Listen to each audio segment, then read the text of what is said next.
When the internet began, bulletin board services, or BBS, became the first online communities of the so-called information superhighway.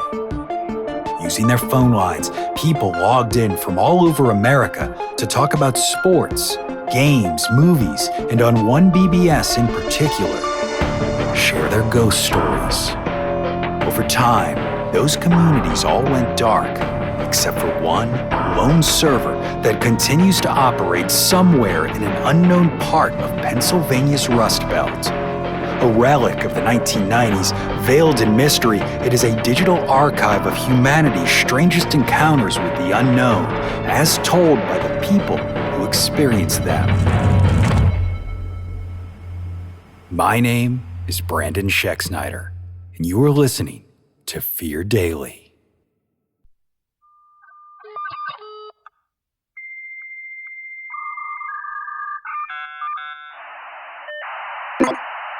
Subject, nice night. User, BB45H. Posted, June 24th, 1996.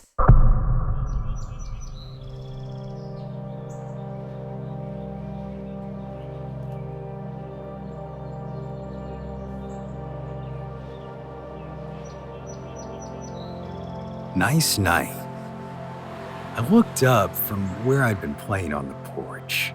It was a cool spring night, the long, sleepless nights of a summer before air conditioning, just the barest hint on the wind. Mother was inside washing the dishes. From the living room, the radio next to Father's chair was playing the Aldrich Family. Our across the street neighbor Cyril was mowing his lawn. In the next yard over, Mrs. Jacobson watered her marigolds, the hoses hissing, rising, and falling in volume as she lazily turned it from side to side. The stranger who had spoken to me stood on the edge of our driveway as if he needed an invitation to go further. He was dressed the way tough kids back then used to, a white t-shirt and cords, his blonde hair slicked back tightly to his scalp. Fine stubble gave harsh texture to a face that would otherwise have been called beautiful. His eyes were hidden behind sunglasses, which were rare enough back then to stand out as unusual. I must have stared at him too long because he repeated himself. I said, "Nice night, kid." When a grown-up says that to you, you should agree. Nod your head, say it's fine or some such. You understand?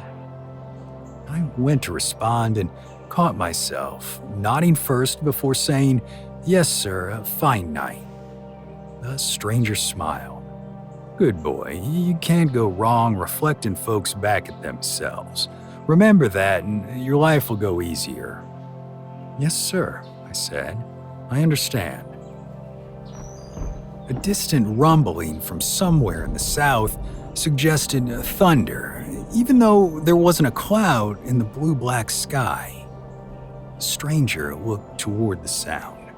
Mrs. Jacobson's house hissed louder as she opened the tap. A gurgling sound from the kitchen sink signified Mother had finished the dishes.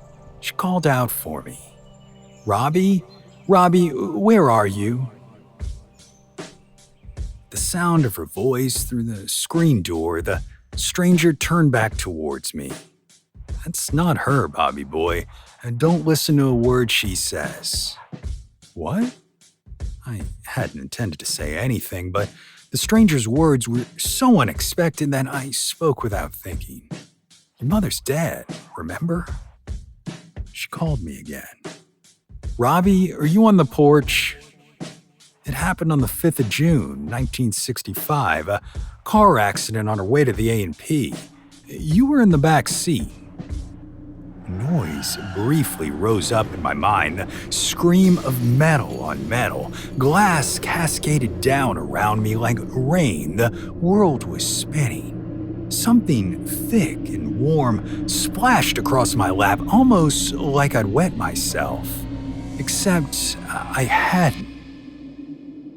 I was sitting there on the porch as the sun set.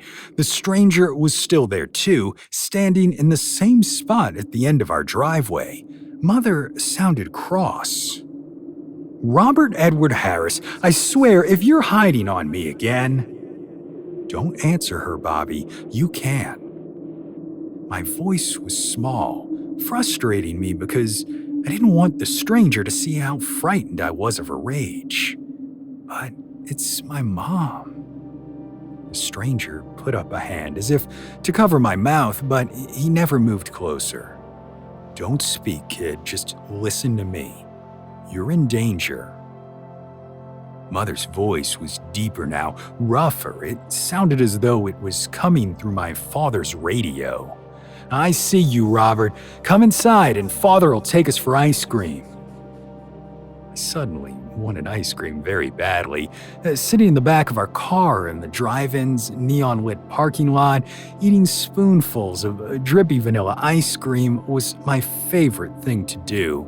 It meant going to bed later. It meant seeing my father smile. "He's gone too, Bob. Remember? He got sick and the disease ate him down to a skeleton. 1982. Mercy General Hospital. You held his hand while it happened, while he called out for his mother as if she was there waiting for him. He believed it so much, you thought you could almost feel her too. She was there, Bob. She helped him cross, and the love of his life was waiting for him when he got there." The hissing of Mrs. Jacobson's garden hose was almost ear-splitting now, causing the stranger to clap his hands over his ears in pain. Mother was right there on the other side of the screen door. She was furious. The flimsy wooden door started shaking in its frame. Her voice was distorted, harsh with static. "Answer me, Robert. Answer me right now, or I will tear you apart."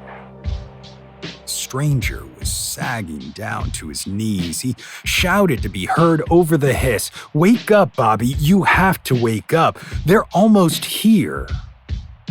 The pounding on the door behind me was vicious. Mother was snarling. I was rooted to the spot, too terrified to move. Blood poured from the stranger's nose, looking black in the fading light. With a pained scream, he ripped his hands away from his ears long enough to tear off his sunglasses. Where eyes should have been, yawned two endless, starry voids.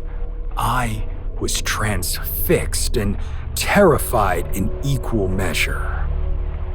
"Follow them home, Bobby. Light the candle." His skin bubbled and blackened, peeling away from the bone beneath. The thing that wasn't my mother screamed wordlessly, a cacophony of sound reaching for the softest parts of my brain. I became aware of warm metal biting into my palm. I had been unconsciously gripping the porch railing. The second I let go, I was drawn forward into the space behind the stranger's eyes, turning just in time to see a crude popsicle stick replica of my childhood home crumpling in upon itself. Behind it, a long black shape dotted with glowing red embers reared up in anger before skittering away into the false dusk. I awoke, gasping, into a darkened room. My alarm clock was hissing white static. I fumbled off the bed, bumping into my night table in the dark. The door flung open, casting a slanted ray of hallway light across the floor. Dr. Walters was standing there, looking alarmed. I clumsily reached for the book of matches, my hands slow with sleep. Dr. Walters rushed over, lighter already out and ready. Orange flames sprang to life and caught the wick of the large white candle, which had somehow been allowed to gutter out. Calming light bloomed. I exhaled, careful not to extinguish the flame again, then fell heavily back onto the bed. Robert, what happened? What happened to you, Doc? You were supposed to be watching. Walters looked at the floor guiltily. I had only just gone to use the bathroom. The candle was lit when I left. I reached over to turn off the alarm clock, but none of its buttons could stop or even reduce the white noise's volume. Yanking the cord from the wall did the trick. It doesn't matter, Doc. They got close this time, closer than ever before. That's the thing we have to deal with now. Even in the candle's warm glow, the doctor looked pale.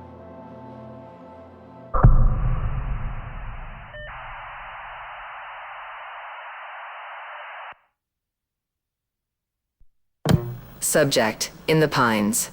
User, 00LJAYC00. Posted, February 19th, 1999.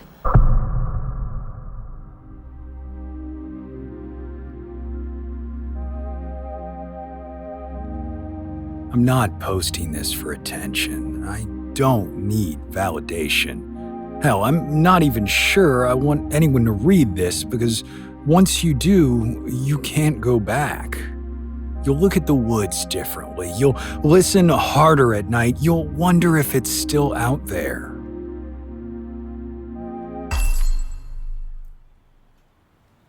It was September of '93 when my life split in half, before and after the thing in the forest. Back then, I was a seasonal worker with the U.S. Forest Service stationed outside John Day. We mostly cleared deadfall, maintained trails, checked in on fire lookouts. It was quiet work, simple, honest, and it suited me just fine. That forest gave me peace. Until it didn't. We were near the Strawberry Mountains that week, doing a two-man sweep of a rarely used trailhead. My partner was Travis, older guy, chain smoker, kept to himself. He'd been working that land since the 70s and told me once he didn't go into the pines without his flask. Things watch out here, he said one night around the fire. You just don't always see them. I thought it was just forest superstition. You hear things, people disappearing, strange lights, weird animal behavior, but it's easy to blame the woods when you're scared or high or lost. But what we saw, that was no campfire tale. We'd gotten word about a missing hiker, teen girl from Boise, solo camping trip, hadn't checked in with her folks.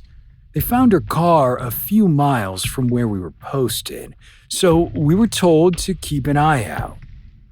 Third night in, I woke up to this sound, low and heavy, like a tree groaning under its own weight.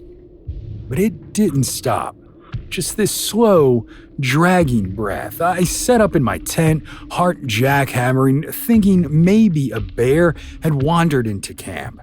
Reached for my flashlight, but I froze when I saw Travis standing outside, stock still, looking into the tree line. "What is that?" I whispered.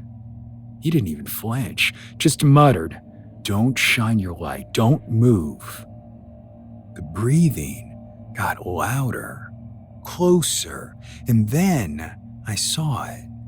7, maybe 8 feet tall, covered in matted hair like wet moss. But it wasn't a bear. Its arms were too long. Its face, Christ, it wasn't a face. Just this flat plane of skin, stretched tight with 2 black pits where eyes should be. No nose, no mouth. Just blank and wrong. It stopped 10 feet from Travis, tilted its head, and then, like smoke, it stepped back into the trees, gone. Neither of us slept that night. Next day, we packed up and hiked out early. Travis wouldn't talk. He kept glancing over his shoulder, mumbling something like a prayer under his breath. That would have been the end of it if I hadn't gone back. I know, but something about it felt unfinished, like it had seen me and decided to let me go. I wanted to understand why. Or maybe I just wanted proof that it wasn't a hallucination. So 2 weeks later, I drove back out alone, camped near the same trail, brought my recorder, my camera, stayed 3 nights. Nothing. On the 4th night, it returned. It didn't walk this time. It slid. Low to the ground, like it was melting forward. All 4s deliberate wrong. I was asleep when it touched the outside of my tent. Just one slow drag of claws across the nylon. I didn't scream, didn't move, just waited.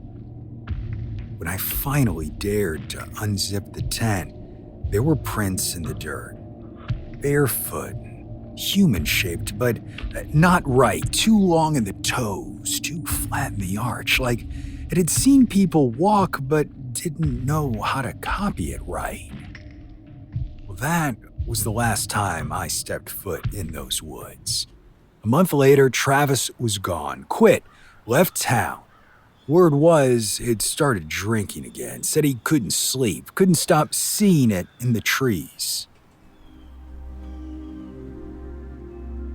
Some folks online say Bigfoot is just an undiscovered primate. Some say it's interdimensional or a native spirit or even a government experiment. And I don't know what we saw, but it wasn't curious. It wasn't shy. It was waiting.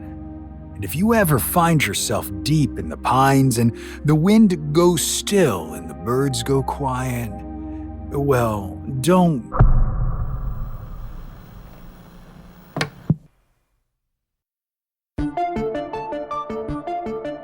Fear Daily is an independent podcast hosted by Brandon Schexnayder and written by Brennan Storr, with Joanna Smith serving as the consulting editor, audio production by Rachel Boyd, and sound design by Southern Gothic Media. This podcast is a work of fiction. Names, characters, places, and incidents are either products of the author's imagination or are used fictitiously. Any resemblance to actual persons, living or dead, or to real events or locations, is entirely coincidental. Ad-free versions of Fear Daily are available now on your favorite podcast apps. For more information, visit feardaily.com. But move fast, before the server goes offline.